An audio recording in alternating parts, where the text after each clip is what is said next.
it looks like people think that the war is over. Unfortunately, it is not. It's a huge pain in our heart that people are dying every day, every day. My name is Ivana. I came from Ukraine, Kyiv on March 12, 2022. I'm really lucky to stay here, the same place, in a beautiful city of Bray for 4 years, but it felt like 2 days. I feel quite lost with the announcement of recent decision of the government to terminate the state-provided accommodation. Why I feel lost and desperate? Because I really don't know what to do and whether it is possible to do anything which we didn't before, because the market is limited, the prices are high. My daughter is looking for the job after graduation from the Trinity College, and it's quite difficult to find something affordable to live in.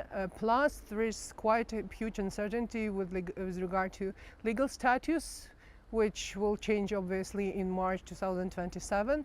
So we have no idea what will happen to us, and we don't want to change the citizenship because we hope to return home someday when the war will be over. Unfortunately, the war is not over. There are many risks at home currently, so unfortunately to return home is not the option. We had a person who lived in our hotel, and she didn't find herself peace here, and she returned home, and unfortunately she died on her way from work because of shelling. Yeah, to sum it up, I think we're quite lost and we don't know what to do, and there is no obvious solution.